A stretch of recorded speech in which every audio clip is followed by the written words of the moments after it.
And welcome back, everybody, to another episode of Bubba and the Bloom, episode 116, wrapping up our ADP analysis podcast. We started at 100 to 150. We are finishing up with 300 to 400. It's been a fun series, as always. Hope you guys have enjoyed it as much as we have.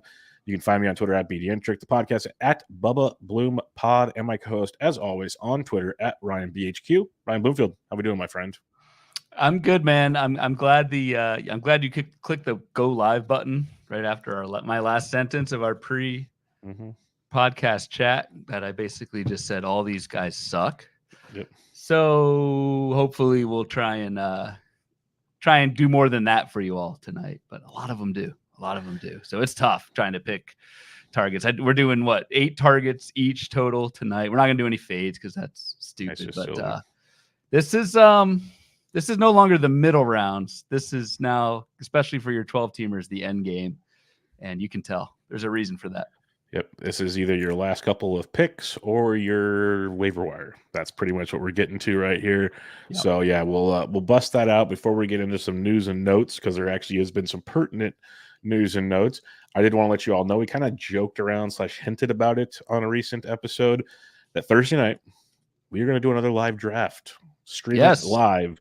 NFBC OC 11:30 Eastern, 8:30 Pacific time, right here on the YouTube channel, and it'll come out in podcast form. It'll be one of my 3 OCs that I have signed up for, my first one of the 3. So if you are a listener and want to jump on in, there's 10 spots left as of this point of the recording. That may change. You never know. It will fill up by go time. They all do this time of year. But if you want to get in there, have some fun, go look for the Thursday night, March 14th, 11:30 p.m. Eastern draft for the NFBC OC. And you can come have some fun with us. We're going to live stream that one and have Ryan make fun of me as much as he possibly can. OC is an online championship. So yes, RotoWire Online. Yeah, RotoWire Online, I think, is the league. And yeah, 11:30 Eastern, like you said. I'm stoked because, I get to sit back and freaking watch you sweat. So that is good. Did you say the price point? The price point is $350, so it's pretty big, moving up. It's moving up, yeah, pretty big dollar amount. But it would be cool to. I won't roast or probably even name, unless you want me to, other listeners in the league. But I will certainly roast the hell out of Bubba. It'll be fun. You're more than welcome to. I don't care, but it'll be fun. I'm going to tweet it out on Thursday to fill it up, so you guys have basically all day Wednesday to get in there before I start tweeting things out. There's already one other person signed up. People will sign up, so I can't hold the room for you. Let's put it that way. But as Joe Rico says, stream with the names up. We're not that bad, but if you pay attention to the stream, every time they make a pick, the name comes up. Nothing we can do about that. So have fun along those lines. All right, Bloom. You said you wanted to run the news part of this, or I can. Up to you. But there's been a couple big injuries, I should say, going right now. Yeah, man. I don't know. This was a tough week. A lot has changed since our last Thursday pod. So I guess, I don't know. I just wanted to talk through the big ones. I mean, I think Garrett Cole's probably the biggest. Yes. Garrett Cole. Any of the injuries, which I don't know. And this podcast comes out on Friday. So Wednesday. Who knows? Wednesday. Is that on Wednesday? What day is it? It's Tuesday. Daylight savings, it's a hell of a drug. Yeah, it is. Yes, it is, especially with little kids. Yeah, it's been fun. Wednesday. Presumably more news will come out about Garrett Cole, so we don't know. But I don't know. It is just interesting to me. My biggest takeaway, not even just around Cole or whatever, it's a reminder that, and this was Sandy Alcantara last year, just a reminder that pitchers can be so volatile, even the ones that we think are quote unquote safe. It's just interesting to now see that Garrett Cole is not starting on opening day while Tyler Glasnow is pitching in a week in Seoul. At least now. I hope I didn't just jinx that, because certainly at any point, Glasnow could go down or could wake up. Glasnow threw 5.1 no hit innings today with 8 Ks and looked great, but he could wake up tomorrow and not recover as fast. But it's just a reminder that I think we, and I'm guilty of it. I say we kind of in general, but I'm guilty of thinking we know which pitchers are safe and which are not. And if anything, from a takeaway from draft standpoint right now, I think if a pitcher is healthy, pitching in spring training, velocity looks good. Treat them as if they're healthy, and that should be reflected in your projections. Yep. The Cole situation shows that all pitchers have a time clock. We don't know when it's going to tick. Basically, they are ticking time bombs in theory. I had draft cheat Pete Christensen on Bench with Bubba, and he basically said what you said, and it made a lot of sense because he's more of a he's more of a risk drafter compared to us, and he mentioned that with pitchers like Tristan McKenzie was a topic up there. And he says, hey, right now he's healthy. He looks good. You draft him as so. If he pitches 2 months and he goes down, you adjust it then, but you enjoy the 2 months he was healthy. Chris Sale, same thing. Like all these pitchers, so on and so forth, they're all going to probably eventually, it might not be this season, eventually they're all going to hit a wall somewhere, and it's going to be rough. Cole found his after years of great work. And the Cole news is sketchy because Monday, shoulder issues, not recovering quick enough. He feels like it's after a 100-pitch mid-season outing, not a 2-inning outing, which is not good. Gets the MRI. Tuesday, we find out he's going to get more testing, which is never good. So there's a lot of speculations on, like some people I hope he's back by May or June. Some people think he's going to need TJ. The Dylan Cease rumors have escalated tremendously in the last 12 hours before this reporting. Like so much so that Getz, the manager of the White Sox, pulled Cease in and said, hey, things are getting close actually, so just so you're prepared. Like you might get a phone call in the next literally really? There's an interview with Cease in the locker room, and they're asking him. He basically goes over, Getz pulled me in and said, hey, things are heating up. I can't guarantee you'll be here on opening day type stuff. And so that leads me to wonder, is Cole that bad? Maybe. So it's one of those. Cole's just off my board right now. I'm not taking him in the main event qualifier I'm in right now. It's a slow draft. He got auto picked in round 5 because someone fell asleep at the wheel. So we'll see. We'll see how that one pans out. But yeah, for now the Yankees are hurting in that regard because Rodon's kind of looking suspect to say the least. And then you got Aaron Judge, who is also battling an injury. First it was just general soreness, which is funny because someone's got I think it was the guy that does the voice of Bjorn, tweeted out a picture of the general from the insurance company with a picture of Judge, general soreness, pretty good stuff. And everyone's like, oh, he's day-to-day. Then it comes out he had an MRI. That's not day-to-day, folks, on his abs, which is a whole other thing. I've never heard that. And he's hoping to swing by this weekend. So it's just a mess over there right now. Yeah, an MRI on our abs probably wouldn't. You need a hell of a machine to find my abs. So the Judge thing, it's almost they almost wanted to make it sound like good news that, oh no, it's not my oblique. But it's just a reminder that this is someone who the report came out a month ago that constant maintenance on his toe. Then there's an oblique. Then there's some kind of mid ab thing in the first round. No way. And abs could be oblique. I don't know. I'm not a doctor, as we say almost every episode. It's just a sliver of doubt in the first or second round and just not taking them. So. Yeah, I was already not taking Judge as it was especially when news came out that his toe injury. I saw your little no shares. Well, tweet there. And I've said it for the whole offseason when they said the toe injury was going to linger all year. I'm like, I'm out. I want nothing to do with it to begin with. And now you throw this abs thing in the mix. If he proves me wrong, so be it. For a first round or even second round pick now, I need a return. There's so many talented players there. Just the risk averseness of the way we draft, at least for me. I'm just not touching him right now. Him, Cole, they're off my board as we speak. Yep.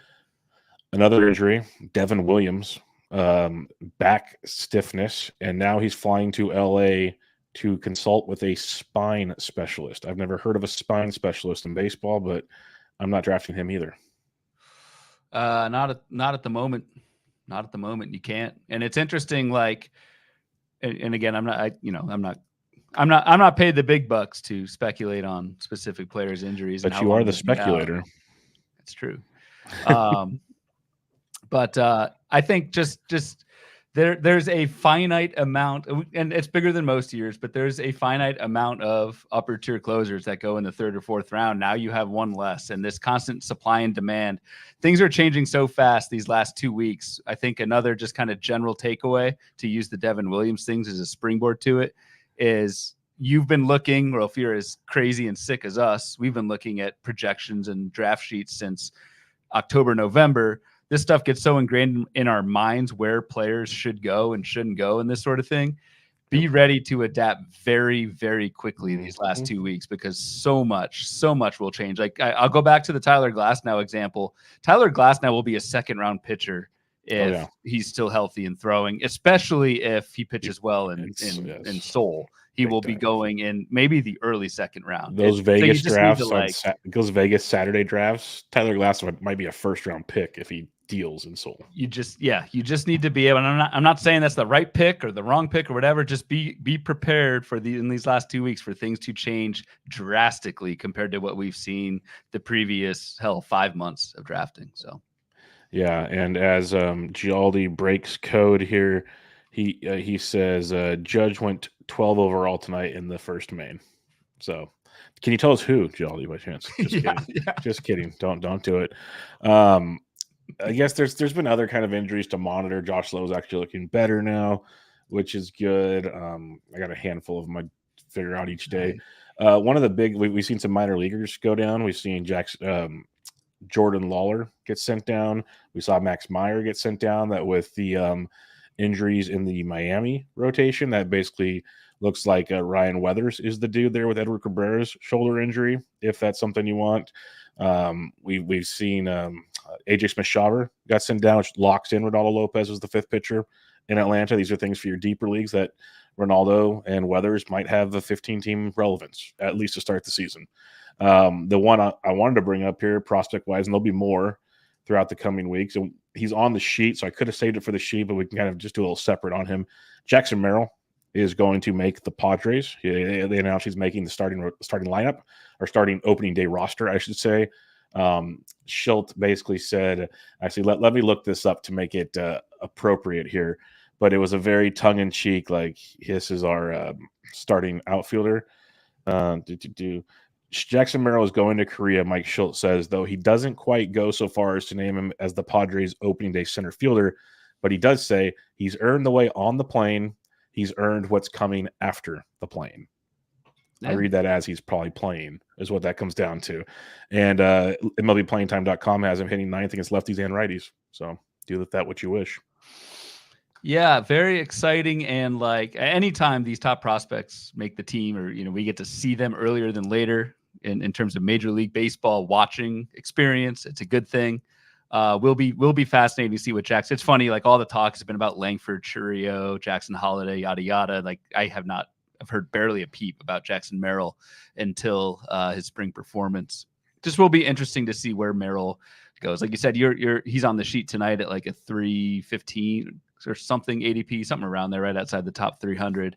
20-year-old kid with 211 at bats or plate appearances at AA for his career. Like that is a hell of a jump. Not to say he can't succeed right away in the majors, but yeah, I can't wait to see him.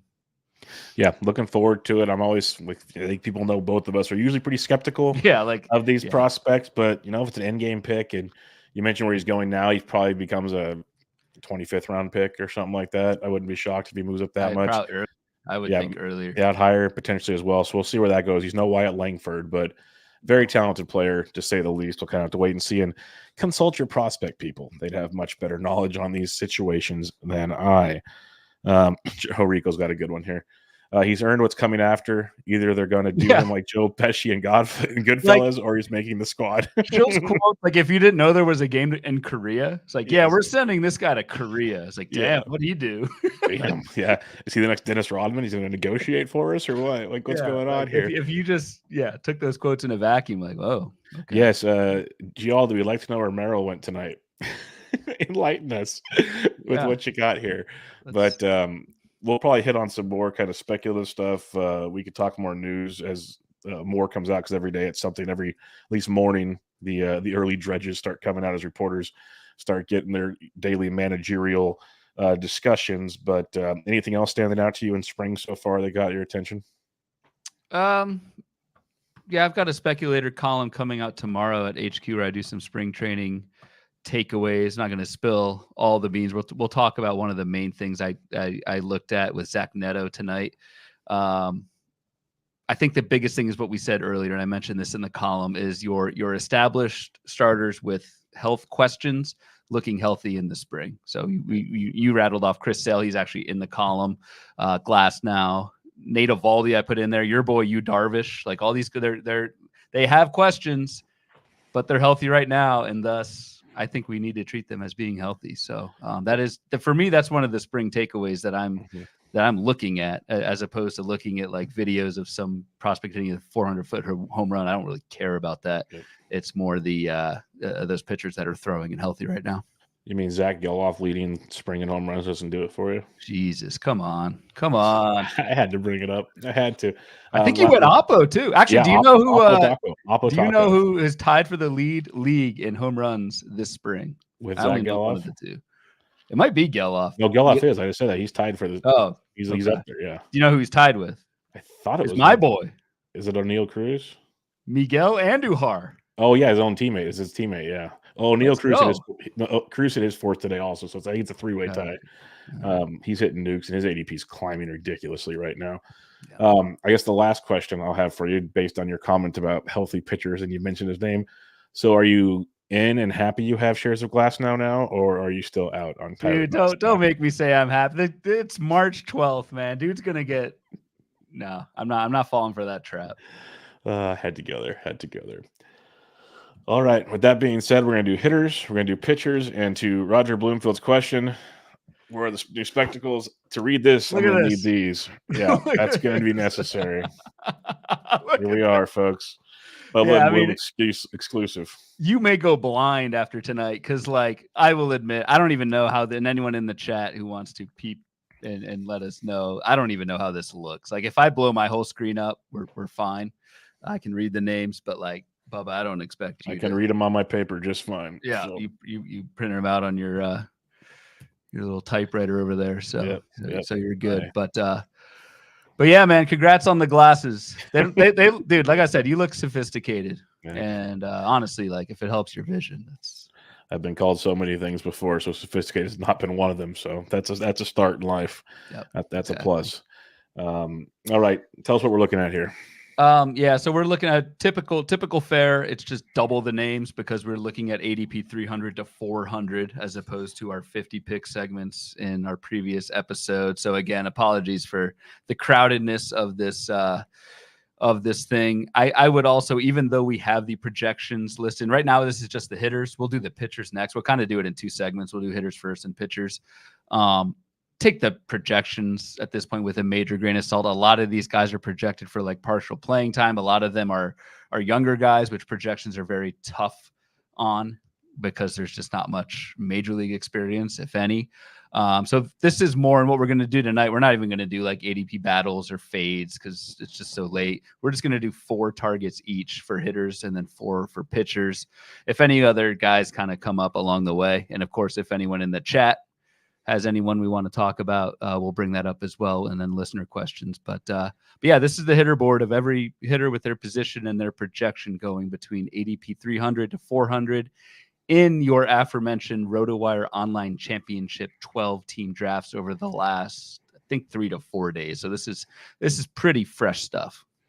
Yeah, and one thing I'll say, as Ryan mentioned, ADP on the OCs, they're doing 3 drafts a day, so you only need like a 3 to 4 day window to get nearly 20 drafts at times. So don't go too deep with the ADP because with all the injury news and all this other stuff, things are moving and shaking. And if you want the most accurate goodies, then make that happen. Andrew is in the chat here saying he was in the main event tonight. Woo, gonna sleep well with my Tovar blankie for now. Nice, love some Tovar. Love Tovar. Nice late piece of Tovar right there. It's a tasty piece of Tovar. But yeah, so when we're looking at the hitters, at least on this one, and Ryan mentioned it's 300 to 400, so this is like the last couple rounds, and then waiver wire stuff. So it's purely you're looking at upside, you're speculating. You're filling out your roster, you're taking gambles. These are the guys you might drop after week 1. There's a lot of questions here, so it's kind of more of a guys that might interest you type thing or a team build situation. So when we talk about our targets, that'll be a key part there because Ryan was making fun of my list and I get it. But when I told him you're making fun of pick 385, and he kind of backed off because that's where we're at. But then I felt like a giant douche. So. nah, I'm the guy that would.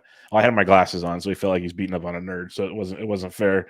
But when we're looking at the hitting side of this one, Ryan, obviously it's color coded for this range, not to compare to others. Otherwise, it'd be dark red, pretty much everywhere. What stands out to you the most? Like you can cherry pick a few steals, you can cherry pick some power, not a ton of average. But is there anything that really stands out to you here? Not really. And I don't think at this point in the draft, it's worth kind of going through that exercise that we did in previous episodes where we could say, oh, hey, there's steals here. There's like a pocket of average. It's the end game. I think my general hitter strategy at this point, I've mentioned this on some of our draft episodes, is I am just kind of shooting for upside on the hitter side at this point, because you kind of said it, Bubba, like there's a decent chance some of these guys aren't even on my roster after week 1. And I just typically, the way I like to play is I like to stream hitters and churn those last few hitter spots. And that's what these spots are. So all things being equal, I would take a prospect over, like, so for example, I don't know, Jordan. I'm just looking at these two guys, Jordan Westburg and JP Crawford. It's actually a good example. Yeah. Have the same exact ADP. I'm going to lean Jordan Westburg and go with the higher ceiling, then go with like a JP Crawford, who, yes, will play every day, but like, what's the ceiling? And from a weekly standpoint, like when do you decide to drop a JP Crawford type? You know, you can interchange those names, but I feel like that's a pretty decent example of what I'm looking for in terms of the higher ceiling guy, as opposed to the boring old vet. Yeah, that's fair. That's a good example of the Crawford thing. I think we saw his ceiling last year. I think that's fair. The whole he went to driveline again this offseason, so maybe it's still there, maybe. Yep. But as long as Kobe Mayo doesn't go and take Westberg's job, I think Westberg's, like, I took him in tout. I'm kind of biased on this one at this point in time. But the second base, did? I remember that. The second base, third base is also a plus. These later rounds, those multi-position things are kind of nice. So when you're trying to fill out the roster and move and shake and whatnot. So yeah, that's a good point. Kind of looking between the two, take the upside play over the boring play, because some of these guys might be sitting on the wire anyways. All right, who is your first target in this range? All right, I'm cheating a little bit because he's like the second hitter on our list at ADP 310. So it's easy to say your targets in the 300 to 400 range are all around 300. But I do have a couple later ones. It's Zack Neto, who was someone I took in tout. I think he hits 9th, which is kind of a bummer. But again, everyone at this point in the draft is gonna have warts, some major. I think there's only an injury or two away from Neto being a leadoff guy. I would never wish that upon Luis Rengifo. No, we don't want to do that to our podcast mascot. Yep. But Neto, I think, has power, speed, and I think a little more power than speed. However, I alluded to this earlier. So in my speculator article that's coming out Wednesday on Baseball HQ, and I tweeted this out as well, is one of the stats I like to look at for spring is team-wide stolen base aggressiveness. There's been HQ research and elsewhere that's actually pretty sticky from spring training into the following regular season. And the Los Angeles Angels of Anaheim have the highest stolen base attempt rate of any team so far this spring. They've attempted 42 stolen bases through Sunday's games. And that dovetails on comments of a new manager, Ron Washington, coming out and saying he wants to run more. And so, like, you take that quote at face value, like, whatever, but he's showing it with his team this spring, being this aggressive on the base pass. So I think that's great news for not only Zack Neto, but like Rengifo. I mean, all of our targets that we like on the Angels. Taylor Ward could go from like an 8 to a 12. Hell, Mike Trout. What if Mike Trout goes for 10? I don't know. I'll take 5. You would take 5. You would take 5. So like the projection for Zack Neto is actually pretty decent. 248, 18 homers and 9 steals. I could see that double-digit stolen base total going in there. And again, this is to what I was talking about before, a young guy who I think has some ceiling. And if it doesn't work out, I can drop him. But if it does, I think Zack Neto has some pretty appealing upside at this point. Yeah, I'm with you there. And Kyle Bland's in the chat, and he says an injury has Neto lead off or the manager setting a competent lineup. So yeah, it's really not a far-fetched situation where you could potentially see some of that taking place.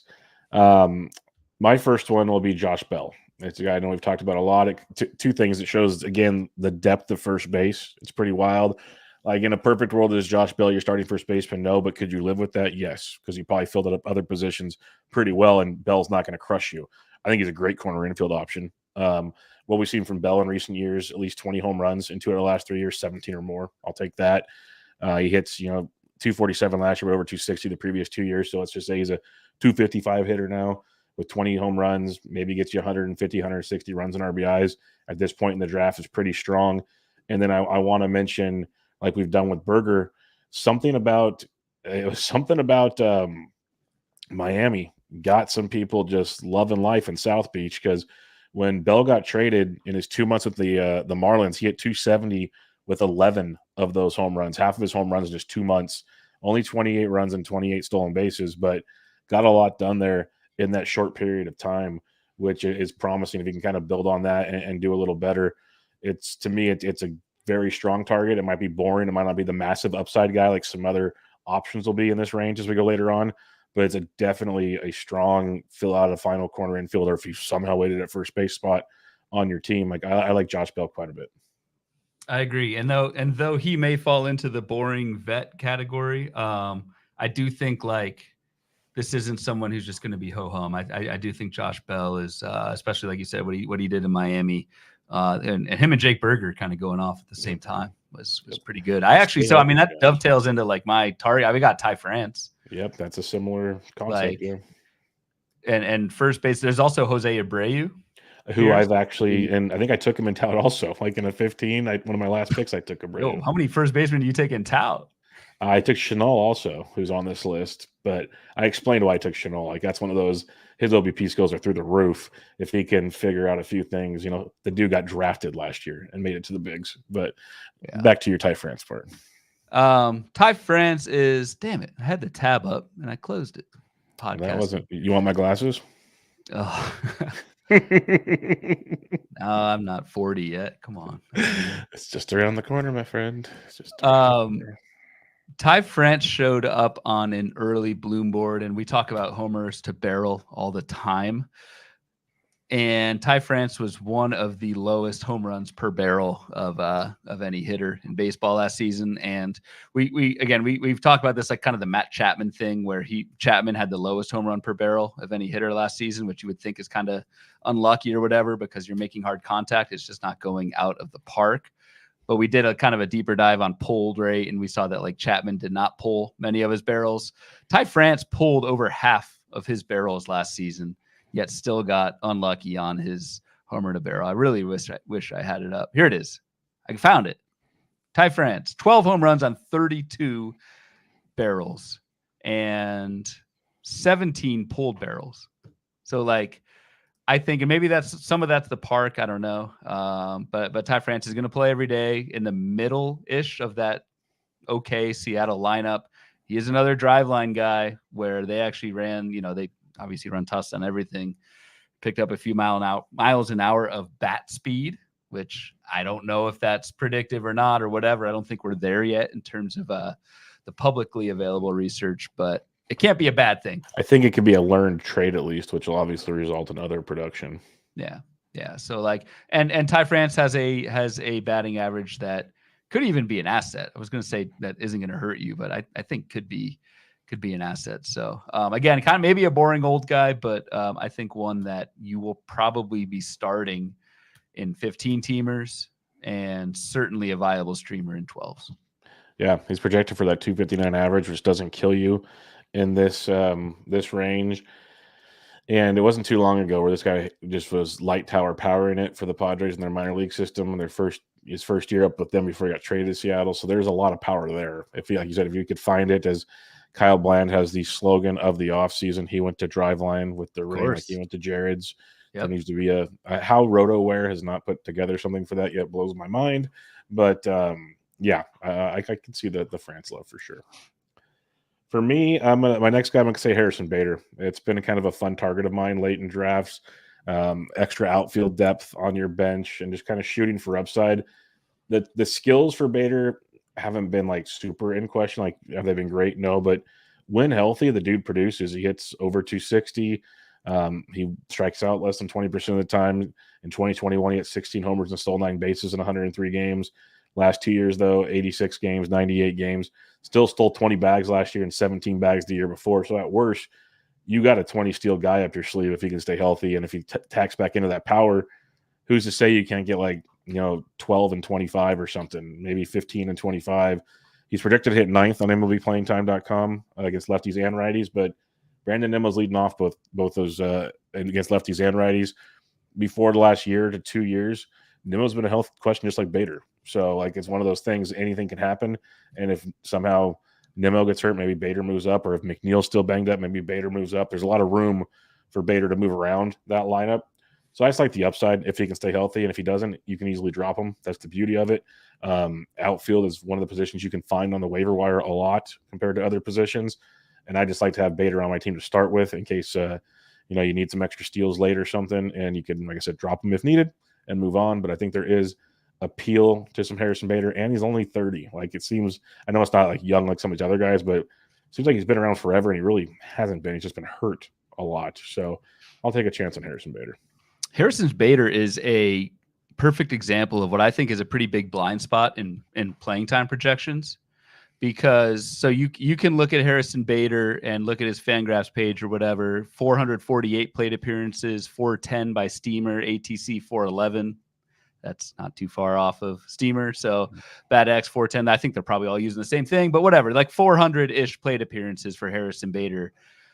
There's a difference, and Ed DeCaria, this is kind of down the Ed DeCaria path of playing time research that he did in this year's Baseball Forecaster. There's a difference between Harrison Bader's 400-ish plate appearance projection and, say, Jock Peterson. I don't know what his thing is, where Jock Peterson has zero chance of getting 600 plate appearances. He's a platoon bat. He's just not going to get there. Whereas Harrison Bader, the projections are baking in an injury. And so what you were alluding to, Bubba, with having Bader on your team and getting that production early is kind of a cheat code in terms of the projections undervaluing Harrison Bader, because he is a full-time player when he's healthy. And similar to what we were talking about with pitchers, if they're healthy now, they're healthy. Harrison Bader seems healthy right now. He's going to start the season healthy and be a full-time player. If you just look at that full season 400-ish plate appearance projection of Harrison Bader, you need to look at it more in weekly chunks. You need to think, okay, maybe Harrison Bader gets hurt in the second half. I can just drop him. But while he's healthy, while he's playing, he's a full-time player. And thus I should treat him as a 600 plate appearance guy. I hope that kind of makes sense. But makes a ton of sense. I just think plate appearance and playing time projections, that's a very big blind spot to just seeing the number on their Fangraphs page. I like how you mentioned that, because I usually go the other route. They have him for 104 games. If he plays 140, there's your 15-30 even projection, because he's projected for 11 and 21 on ATC. So that's at 103 games, 104 games. So if you throw another 35 games in there, you probably got 15, at least 25, if not 15-30. But to your point, I think it is a great point, is they're baking in the injury. He's got the history, so you got to expect an injury. So you take advantage of the per plate appearance projection part of it early, move on from it. It's definitely a strong way to talk about it and think about it. I'm with you on that one. Yep. Thank you. I'm glad you're with me. I think just to give another shout out to Ed, any listener who has the Baseball Forecaster, I know he was on the Pull Hitter podcast, and Rob Silver has been championing Ed's research work on playing time. It is a must read in the Forecaster. I'm not just saying that because I help edit the book. It's important stuff for this exact reason. And the one thing I'll say, and I hope I'm not speaking out of turn to Ed, but I've had the pleasure of meeting Ed this past year in FPAS. It's the first year, I think. Right. It was the first year I met him. Amazing guy. Great conversation. I always get nervous, as silly as this might sound, talking to people that write really smart stuff like that, because I know I can't compute it all the time. No, he's not that kind of guy. And he's pretty accessible on Twitter. So it's where I hope I'm not speaking out of school. If you have questions, he usually will answer them. So if you kind of what Ryan was mentioning about the playing time projections and all that kind of stuff, you could probably, ask Ed a couple questions. He might give you a little insight on some things. Just throwing it out there. Who's your next guy? Who is my next guy? Oh, Jordan Westburg. No. Oh no, I Your next skipped guy one. went to Driveline also. Oh Jesus, I'm You cannot slighting forget my your man. man. Yeah. Slighting my man. You almost wrote him in for me. Yep. Amed Rosario. I've always liked Amed Rosario. We've talked about him in previous episodes and previous years. Yes, coming off a down year, but again, this range. What Amed Rosario is, I can't even find him on it. Like my eye, I'm going blind trying to look at this thing. But he's going really late in drafts. He's going at 345. There you go. See, those glasses are paying themselves. Yep. In spades. 345 with a 270 projection, 6 homers and 10 steals. I'm sure that's in partial playing time. The thing that starts to get me excited about Amed Rosario is two things. He's playing more often against right-handed pitching, which is kind of the big thing that we're looking at. We know Amed Rosario in Tampa is going to play against lefties. It's more what's the playing time situation against right-handed pitchers. And Rosario is getting those starts, getting those reps in spring lately. And another interesting this was brought up in a Baseball HQ column today. Apparently Rosario did not, they were in pretty deep talks with the Yankees, and Rosario did not sign with the Yankees because they could not, I don't want to say guarantee, but the confidence was not there that Amed Rosario would play every day with the Yankees. And so he did not sign with the Yankees and thus signed with the Rays. Maybe I'm leading too much into that, but that could be a hint that you're getting an everyday player with good batting average and really good stolen bases and non-zero power at an ADP at 345, who's eligible at second base and shortstop. Yeah, I'll add on to a couple things. Like you say, he'll play versus lefties. Right now, he's like platooning potentially. If you look at MLBPlayingTime.com, a lot can change. But platooning with Josh Lowe, who's banged up but expected to be ready for opening day.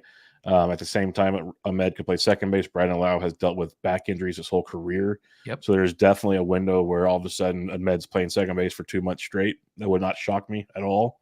So there's a lot of avenues to that late pick looking kind of like a platoon now, turning into a pretty solid role at some point in time. And so I think that's a fun one, especially when you look at that second base shortstop eligibility. He's going to start out playing probably the outfield. I could say, I guess he'll pick up outfield. Yeah, that's soon. huge. So, and if Jose Caballero doesn't pan out, shortstop. Like there's a lot of ways that Amed Rosario can make this work out pretty good. So I think that's a good one. All right, my next one is kind of a murky one, but it makes me feel a little better now. Sorry to JD Davis, but Wilmer Flores. I've been a big Wilmer fan, more so in DC's, but I don't mind him as a spec player. At least keep an eye on him on the waiver wire. He's a great guy to pick up weekly when a Giants have a hefty lefty rotation coming into him, either for the first half or the second half of the week in an FBC formats. He's phenomenal in that regard. He should play every day and hit in the middle of the order versus left-handed pitching. Versus righties, he'll probably platoon with Lamont Wade, but there are avenues. Flores DH'd a lot. If Soler needs a day off or Soler somehow plays the outfield, Flores can play third base. If Chapman, anything happens to him, he can play second base. If Estrada struggles, like there's a lot of areas where Flores can move around, and he's proven throughout his career that he's actually just a really good hitter. It used to be like the whole thing, he's a platoon guy only. Last year the dude hit 284 in 126 games with 23 home runs. And it's like, wasn't a fluke thing. He went 18 homers in 21, 19 in 22, 23 in 2023. So the power's been building. He is going to be 32, so technically getting a little older in baseball terms, but last year struck out 14% of the time, which was great. Just a lot of positive things in the hit tool with Wilmer Flores. So I wanted to highlight that. Technically he's in a platoon role now, but if playing time were to open up, like we're talking about with Rosario, Flores is a legit ball player, and he's a guy that you should have on your radar, at least on the waiver wire. If you don't want to draft him in a 12, totally get it. I probably wouldn't either, but keep him on your radar for sure. Yeah, I think, good hitter when he plays. For me, he's not a target, quote unquote, because of I'm just trying to chase ceiling. And I think Wilmer Flores, you'll be able to stream him when you can or when you want in those, like you said. I like that hefty lefty weeks. Did you just come up with that? It was a complete accident, and it worked out perfect when it happened. Yeah. All right, that was good. It's a gift when you're on the mic enough. Some things just happen naturally and it works out. Not as often as it should. That confidence with your new glasses is just shining. Sophistication, big words, kind of rhyming things together. It's wild, man. Just watch out, people. Adam in the chat says Victor Scott is a sneaky pick. If he makes the team and he needs stolen bases, he's going to run a ton. Full agree. And Victor Scott is on this board here, ADP 354, with a projection of 0 homers and 2 steals, which is what I was saying earlier. Don't look at the projections for a lot of these guys. You're kind of going on feel and gut. So yeah, let me add on the Victor Scott thing just real quick, because the reason there's hope for him to play is with Edmund still not even swinging a bat yet. That's an injury we didn't even talk about. He had that wrist injury. He's so far behind right now. Like they're hoping Newbar's hurt too, right? Yeah, Newbar's hurt also. So like right now it's Burles. Like they had Carlson and I guess now it's Carlson potentially because with the Newbar injury being the primary center fielder. Well, Victor Scott has much better defense than Carlson. That's the only reason why they wanted Edmund in center field is because of his defense. Scott is an elite defender, plus a good bat to ball skill and tons of speed. Might not have a ton of pop, but I think if the way the Cardinals have been their entire career, they will cherish that defense. I would not be shocked if that one kind of pans out. Yep. All right. Since I messed up earlier, everyone knows who my hidden last target is. We've already talked about him. So Jordan Westburg. Not going to rehash what I just said, but I and what you said about Westburg as well. Like you covered it pretty well. I think he's going to play at least to start every day in Baltimore. And who knows? I mean, that's all you need, at least when you're drafting at this point, and see where it goes from there. He could tank. He could. There's a lot of competition. Westburg may be out of a job because of that competition. But it does seem like Westburg is the starter, second, third eligibility, and a great lineup with some prospect pedigree. I don't think you can really ask for more outside the top 300. So Jordan Westburg for me. Yeah, my last guy here, Ryan laughed at me. I get it. I understand it. If you want to throw tomatoes my direction, you're more than welcome to. Dude. But I'm just kind of speculating. Third base sucks as the draft goes on. I think we can agree on that one. Like Westburg helps there for sure. I'm going to say Yoan Moncada. And it's kind of a hoping for upside situation with Yoan Moncada. A lot of injuries recently in his career. Like played 92 games last year, hit 11 homers, hit 260 though. That part was promising to the situation. He had a 10% barrel rate, first time since 2019, which was great to see. And it was more so once he kind of returned in September and October and even August.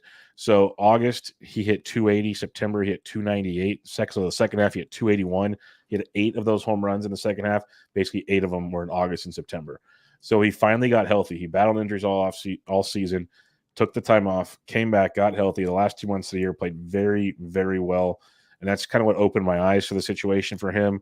Like he had a 788 OPS in the second half, which is not phenomenal, but it's not bad. 184 ISO, 114 WRC plus. Like his production was much better to finish the season. I get the jokes with Moncada. I can't defend the jokes with Yoan Moncada. But if you're looking for a guy that you're hoping can hopefully reach that, quote unquote pedigree, dude's 28 years old right now. He is not that old still. That's the thing. I thought he was like 33, man. Because when he was with the Red Sox, and then he's like the next Rafael Devers, then Devers produced, and they trade him to the White. Like he's been around forever, and it's one of those things. The White Sox have no reason not to play him every freaking day. So it's just like, what's the harm at your very last pick in a draft or on the waiver wire at a third base position? That say your regular third baseman gets hurt, there ain't a lot out there. So Moncada's a guy I would take a look at, and I think is better than Ryan wants to give credit to. He's not great by any means, but there is tons of upside there. I think if you can channel it with that increased barrel rate, the second half production, I'm optimistic, and maybe, well, not blindly anymore optimistic, but am optimistic. Decent case. He laid out a decent case. We're talking up here. That's all this is. Yeah. And I mean, really, so like it's easy to crap on him, but your third baseman going around Moncada is like Chris Taylor, Kobe Mayo, who again, like, maybe has a ceiling, but I don't think he starts with the team. So there's just nothing out here at third base. And if you're in like a 15-teamer, I'm well aware of not having any third base options. I could see it if I squint. Like legit, after Jordan Westburg, Marte's out 80 games. Michael Busch won't make the opening day roster. Right. Brett Beatty, I think, is just not good, but some people might give a case for him. We talked Wilmer Flores, platoon issues. And then you mentioned Chris Taylor, and then you mentioned after him Kobe Mayo. Third base sucks. So yeah, even absolutely like horrible. right, even 50 picks before Moncada, yeah, there ain't much, man. No, there's nothing. So that's the reason All we right, bring him up on the sensible. show. I'll stay on as co-host, I guess. All right, let's head to the mound. This is gonna get ugly. This is 100% speculation time, Bloomfield. We don't even need to see what trends we see on this board because it ain't much. So Yeah, unless you have something else to say, I say we talk targets. I mean, yeah, just I mean, real quick, I do like. Oh, let me try and switch the graphic out. While Bloomfield's doing that, there will be. There's a lot of speculative relievers. That's what's really big in this range, and I think we picked one speculative reliever on our whole thing. There's a ton of that, but starting pitching wise, it's interesting. I'll say that much. Yeah, it's bad, but I still think you need to, unlike with hitters, and it's easier said than done. Oh, that was a quick switch. It's easier said than done. But your starting pitchers, you would like not to be churning these last few spots in and out of your roster, if at all possible. Again, easier said than done. So I am still trying to hunt for semi-reliable starters that I can use as a SP7, as an SP8 even, because I do not want to be streaming starting pitchers off the waiver wire again. And maybe I'm speaking more from the 15-team standpoint. It's a little bit better in 12s. But the waiver wire for starting pitcher is just so bad. Like, I do think these picks, you're going to need these picks as opposed to you're going to need all the picks. But like, I'm a little more, I would say, conservative here, trying to get pitchers that I think can be on my team going forward, as opposed to on the hitter side where I'm drafting a lot of these guys, assuming I'm going to churn and burn. Yeah. And I don't know. I agree with that. And on the pitching side, what I will also say is some very sharp people, the Guilds, who destroys 12-team leagues, as we know. The Robot, Phil Deso. Others have stated with a lot of the reserve picks here, especially if you're the farther away from opening day you are, they almost take pitching exclusively with the reserve picks because they'll see what can hit. Yeah. It could be relievers or starters, but even relievers hoping to get one or two like closers that come out of nowhere. Or you mentioned starters, Ryan, that find their groove per se. And then if they don't, they're easy drops and you can replace and do other things. But at least it gives you kind of that, like you said, a sixth or a seventh starter you can just kind of keep on your roster. So they'll throw a lot of darts at this section of the draft and just kind of fill it up, see where it goes. And they might drop all of them, a couple of them, who knows? But it's a great way to do it because, as you mentioned, streaming pitching sucks. It's not just in 15s; it's in 12s. You have more options in 12s, which is almost a worse thing because a lot of you're like, oh, two-step, this is great. When in reality, it's not a good idea, but it's there. Or you there's so many more options in a 12 that you almost get yourself in trouble sometimes by the options that are in place. So something else to think about on that one. All right. I get to go first. You're here, first. like. This is a redemption story. This is one of your enemies here. I have hated Sean Manaea fantasy wise, not personally. Seems like a great dude. Like I don't know anything. I really don't know. Maybe he's not. I don't know. Just don't quote me on that. Don't cancel me. I don't know. He cut his hair. You see, he cut his hair. Yeah, I was not happy about that. For one, that's like the whole Samson thing in the Bible. If you ever read the Bible, folks, that was a scary one. Lost all his powers when they cut his hair. But no idea what you're talking about. I'm not gonna go any farther with that. But yeah, never mind. Sean Manaea, everybody. They cut his hair. Hopefully, he keeps his power. I guarantee at least half the podcast listeners know what I'm talking about. Went to New York this year. A couple things talked about it before. He was furious with the way he was used in San Francisco last year with Gabe Kapler. It was certain days he's going to have an opener for him, and then he wouldn't even pitch that day, and now he's starting the next day, and whatever's all over the boards. Sometimes he come in the seventh inning. It was horrible. He hated it. But what we did see last year, in the end, ERA was 4.44, not ideal, but not horrible at this point in the draft. We saw a 25.7% K rate. He's had at least a 23% K rate in 3 straight years. 17% K to walk, which is not horrible. Again, at this point in the draft, let's look optimistically at this. And at the end of the season, the last month and a half to 2 months, he was pretty much a regular starter, and that flourished in the months of August and September. 3.15 ERA, 2.67 ERA in September, when he was pretty much primarily a starting pitcher. So second half stats, 3.43 ERA compared to 5.49, which is what we love to see when he's kind of locked into his groove. And the other thing, which was great, is we saw, the first half he actually had better K rates, but that would be expected when you're more of a reliever in those scenarios. So we saw him lock in. We saw the velocity was there, which was great to see.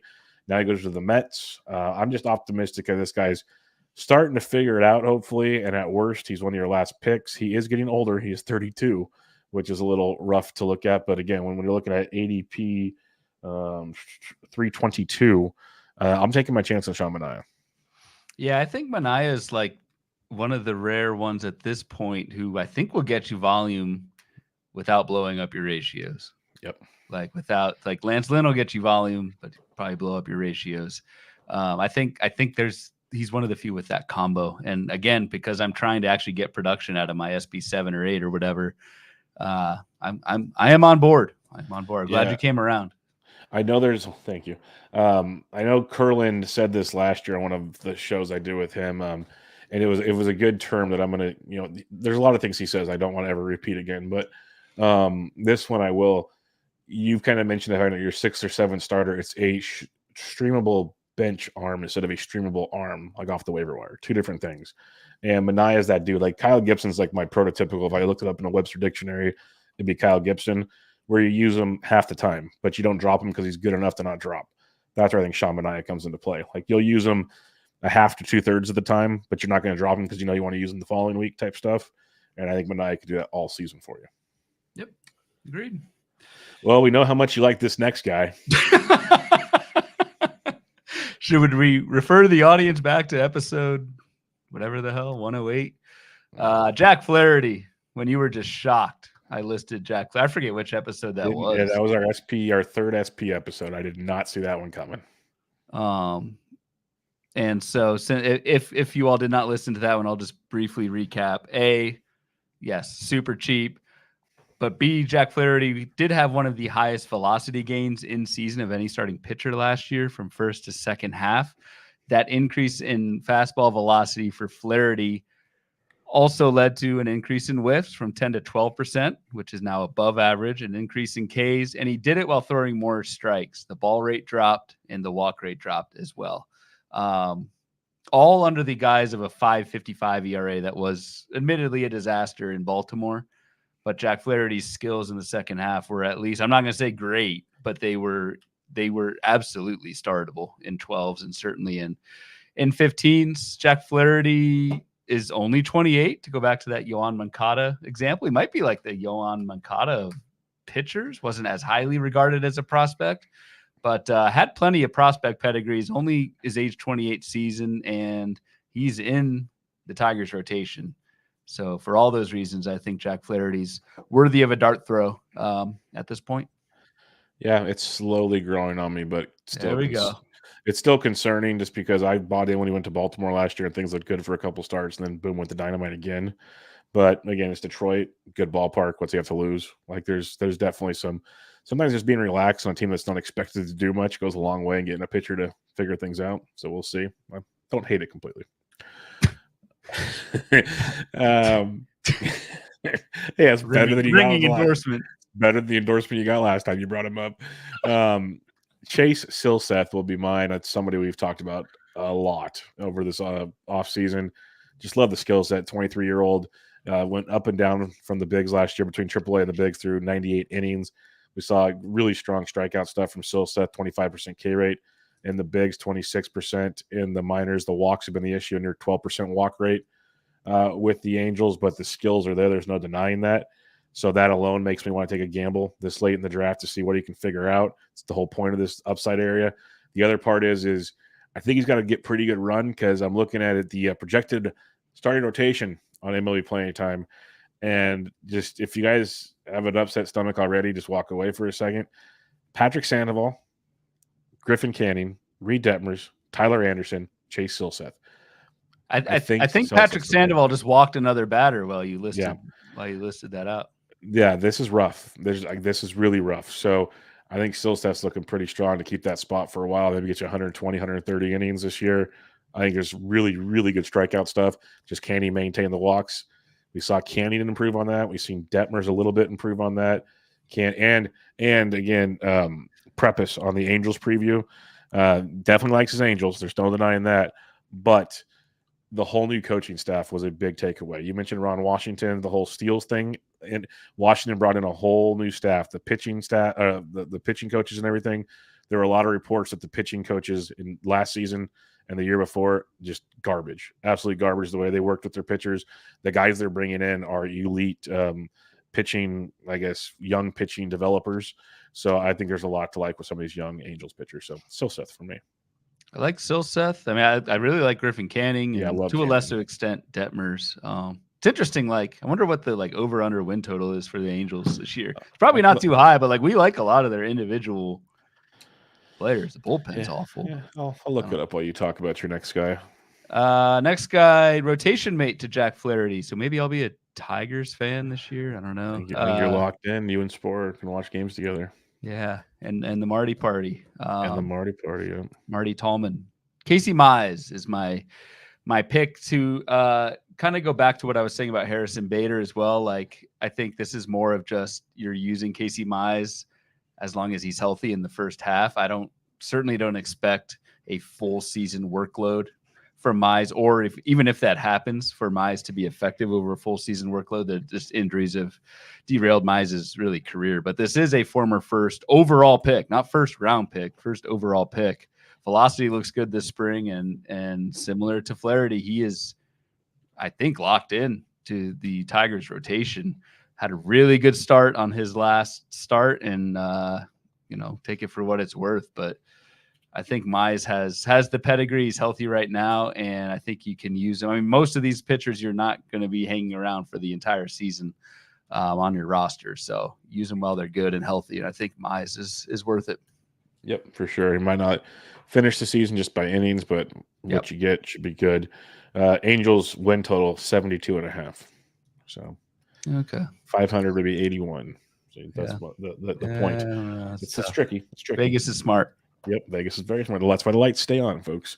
My next guy here, he's probably not a major target at the moment, but he was earlier as one of my most rostered players this offseason, and I still do like him, and that's James McArthur. Just because if we're talking spec closers here, the Royals, they have their other options in place. I believe they have Will Smith there, who's going to clutter things up.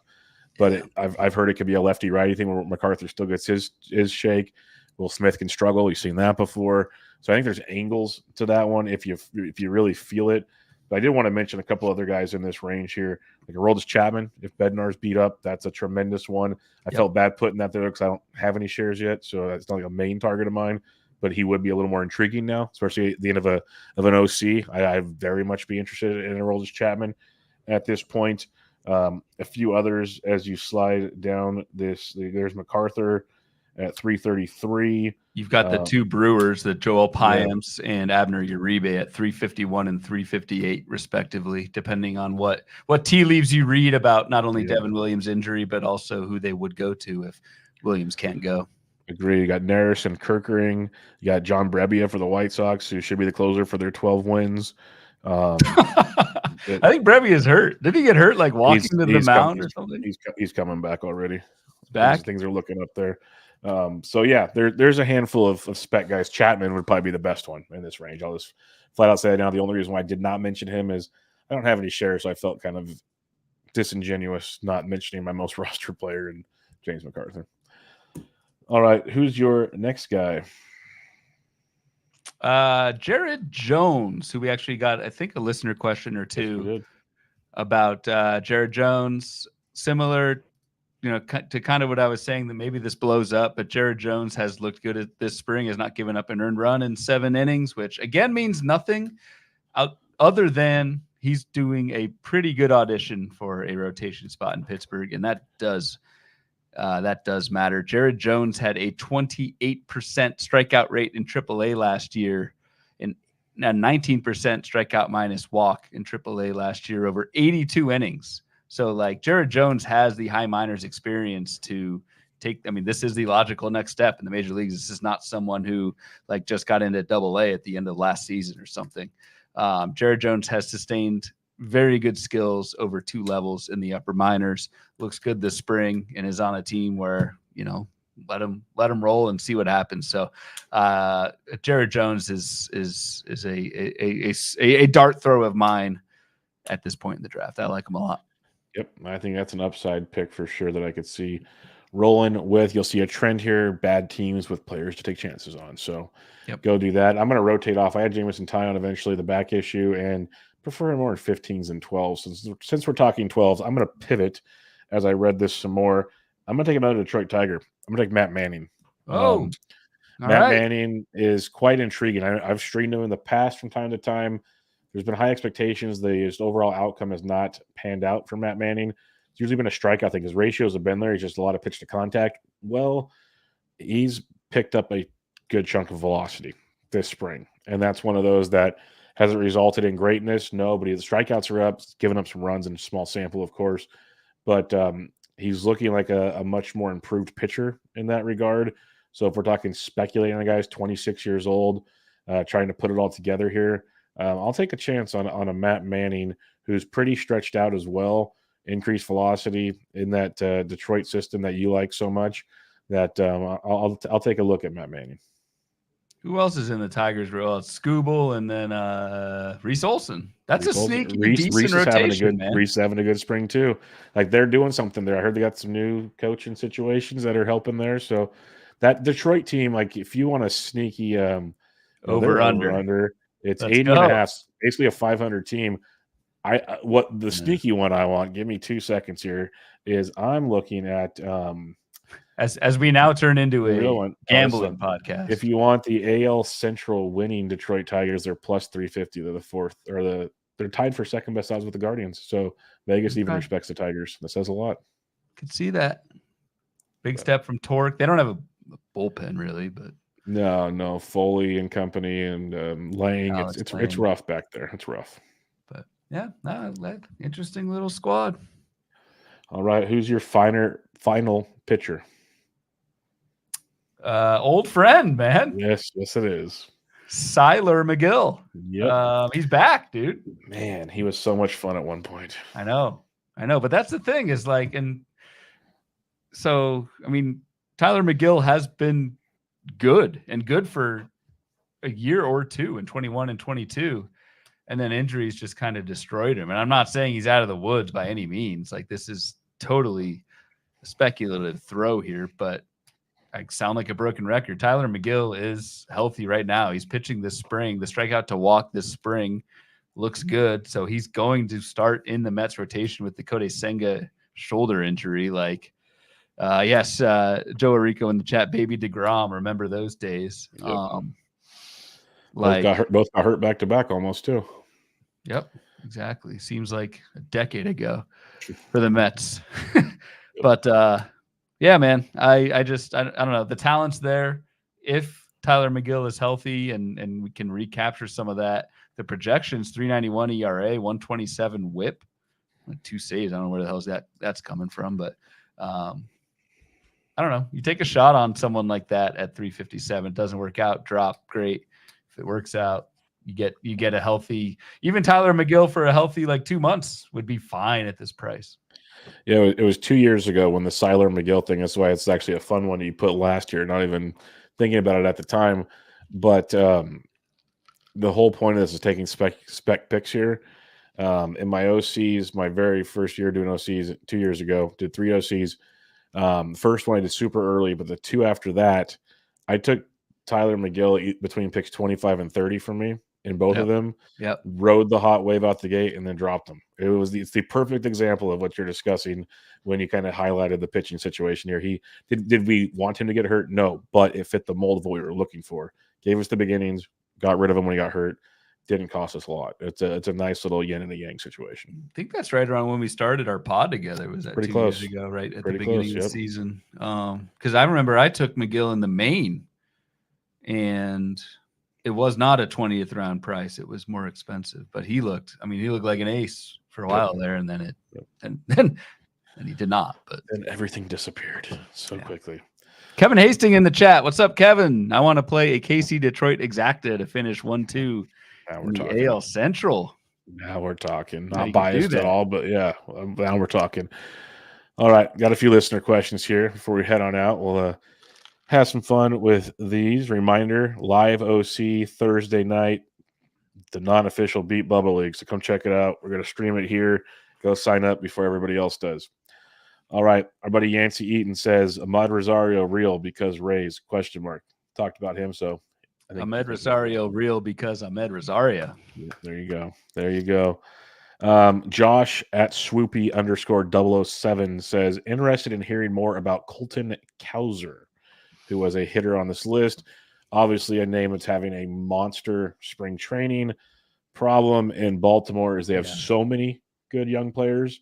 I don't know exactly where this is going to happen yet, but he's got 4 home runs as well, hitting 450 this spring. But do you have anything on Colton Cowser? Because I can see the spec part of it. I just don't know where the playing time is going to be yet. Yeah, I just don't know where the playing time is. And depending on your league or whatever, like it's very hard to stash minor league guys on a bench of like 6 or 7 players. You need you're going to need those spots. So maybe the first week or two, if you've got an extra spot, if Cowser doesn't make the team. I think even if Cowser makes the team, I don't know what that playing time looks like. Exactly. So I'm high on the talent. Yeah. It's a guy who hit 300 last year at AAA with 17 homers and 9 steals. Looked overmatched in a 77 plate appearances last year, but yeah, like you said, spring looks good. So I don't know, but I'm not as like I'd take like Westburg much more. Because like right now you have Mullins, Hayes, and Santander in the outfield. Those guys aren't getting replaced right now. That's just those are the dudes in Baltimore. Yeah. All right, Taylor Johnson says, are there any young guys you take a chance on this list, even though they may start in the minors, or are you targeting the guys who have solidified MLB roles out of the gate? I prefer the roles over the minor league dudes, as Bloomfield kind of just said. Agreed. I you know, if a dude has a job like a Mason Wynn, we haven't talked about going 350, I'll take a shot. It's actually interesting. Mason Wynn right next to Orlando Arcia, same position, vastly different. Arcia's locked in. Floor ceiling propositions. I think I go Arcia. Yep. I don't know any other. Garrett Mitchell is listed as an ADP of 353. I don't know if he plays all the time. Depends kind of what they do with Sal Frelick if he goes to the infield and what that looks like. But Garrett Mitchell is an interesting like young name if you're just kind of looking. I don't know. It's tough because like you mentioned those guys. Cedane Rafaela is a good one. He's actually might win the center field job. Yeah. So that's one to keep an eye on. Like you could take a late stab on if he doesn't win the job, you could drop him. But he's one I wouldn't mind stashing late. Cedane Rafaela. But then, Jordan Lawler already got sent down. Brenton Doyle steals a ton of bags for Colorado, but can't hit his way out of a wet paper bag. Victor Scott's there. Kyle Manzardo is going to AAA, already pretty much set in stone. So a lot of those guys are tough. Kobe Mayo. A lot of talent down here. Just playing time is a massive, massive question. And then there's Yoan Moncada. Yes, amongst the fray. Playing every day at third base. Every day while he's healthy. The aforementioned Ed DeCaria has a question for us. Handful of interesting multi-position guys in this range. Westburg, Terang, who actually got announced as the everyday second baseman on Tuesday. Ezekiel Duran, and especially Caballero. Plate appearances plus walks plus speed equals stolen bases. Any thoughts on, like you already mentioned, Westburg? Any thoughts on the other guys? No, I did not see that news on Terang, so that's interesting. Could be 30 stolen base guy. Yep. Maybe same for Caballero, who in our Amed Rosario discussion, we can say, yeah, he could be out of a job, which is true, but Jose Caballero seems to be, even if he's hitting 9th or whatever, seems to be the starting shortstop in Tampa. And if you need bags, those are 2 really good sources of steals at this point. Yeah, they like Caballero's defense, so he should be out there. Yeah. I took Terang in a ton of DCs. He's second base shortstop eligible. I love the speed. Now getting everyday playing time. I know he scuffled last year, but there's a better bat there somewhere, and he's young. I still wonder how much he'll play against lefties, but I think they should play him against lefties. See what they have. Yeah, the Brewers are basically selling off, so you might as well see what these young kids are all about at this point in time. And then Duran, Ezekiel. I love Ezekiel. Uncle Ted does too. He's not here tonight, unfortunately. Yeah, where's Uncle Ted? Yeah, it must be early. Time change got him. But yeah, the multi-position eligibility of Duran's tremendous. Just takes one injury and he's going to play every day. I have trouble drafting him right now is the problem for me. All right, and the last question we have here is from Adam Reckcamp, who's in the chat as well. Thoughts on Jared Jones? You nailed it. You already talked about him. He talks about, I think he makes the opening day roster, so it's the fifth starter. You nailed it already on Jared Jones. You know what's fascinating? That was the last question because I've been biting my tongue on this. Uh-oh. We did not name a single catcher the entire episode. Well, the cliff was a while ago, remember? That's impressive, man. You're welcome. I'm proud of you. You're welcome. I did my part. I did my part to not try to ruin things for everybody. Unbelievable achievement. Austin Wells 327, Danny Jansen 328 ADP, Jake Rogers at 351, and you can start to realize why we didn't bring up a catcher. But still, usually you throw in like something. Yeah, I'll throw you something now since you brought it up. No, I was kidding. Here's Gialdi in the chat. Talk about Ivan Herrera. Yeah. I love Ivan Herrera. Don't get me started. I think he's in a deeper league. He's worth a gamble, and he's going to play over 100 games because they'll put Contreras at DH. Don't get me started on him. I love Ivan. Yeah, hold on. We're trying to wind down the show. I shouldn't have brought that one up. Because Adam Reckcamp in the chat earlier said, "Here we go." He said something about Austin Wells. I'm trying to find it. Maybe I missed it. Maybe I'm seeing things. Here we go. Adam says, I actually don't hate a late round flyer on Austin Wells. He's had a great spring. Could be a nice punt in 2 catcher leagues in a great ballpark. I like Austin Wells, but Trevino just came back. He's still supposed to be the starter. I think Wells is the better guy to put back there. I hope that's where they shift to. He was going to be Cole's primary catcher. Obviously, that's out the window now. So keep an eye on how the Wells thing comes to be. I think Jake Rogers for power late's not bad, but yeah, I wouldn't be down here if you don't have to. Let's put it that way. And now the episode is complete. I think Ryan said it on purpose just to get me to talk about catchers. Like there must be something I don't know about on the back end that catchers have to be discussed. Just pointing out a momentous occasion for the podcast. Yeah, now you ruined it. All right. That'll wrap us up, folks. Any final thoughts on the ADP analysis episodes, Ryan, as I think it was another smashing success? Yeah, a ton of fun. And again, not just us talking through names, but like this is part of this is a big part of my prep as much as player evaluation, if not more. I think this is just as important. So hope it helped everyone out there. That's why we do it. But yeah, this is fun, man. So we're pivoting. Next Thursday, like you said, is the online championship. So if anyone wants to get in there, Bubba's doing the 11:30 Eastern. And then next week, we're going to try something new. We're going to do kind of like I don't know what the hell they call it, draft guide map thing. Yeah, virtual draft guide as we step into marketing. Yeah. We're basically going to recap. I don't know what we're going to do, but we're going to do a draft guide for hitters of kind of recapping like strategy wise where we want to take certain pockets of players and positions on the hitter side next Tuesday, and then the pitcher side next Thursday. To get you ready for the last big weekend of drafting and get you going there. But yeah, Thursday, March 14th, if you're in the lobby, the RotoWire Online Championship, $350 entry, 11:30 p.m. Eastern time. That's the one I'm in. You can look under contest signups to make sure you found the right one if you need to. But yeah, should be fun. Jump in there. I will tweet it out on Thursday to get it filled up. That shouldn't take long at that point. So if you want to get in, make it happen. It's going to be a blast. Ryan's going to roast me, drink his IPAs or his noons, and have a grand old time over there. 2 out of 12 right now. Yeah, it's been that way for a while. So it'll every day, like you look at tomorrow's, they're kind of at the same, and then they start just filling up pretty quickly once draft day comes around. So it'll fill. Not worried about that part, but I'm trying to give everybody a chance to hop on in if they want to. See you all there. All right. Make sure you guys check out Ryan on Twitter at RyanBHQ, the podcast at Bubba Bloom Pod. I am at BD Intric. This was Bubba and the Bloom, episode 116. Catch you all next time.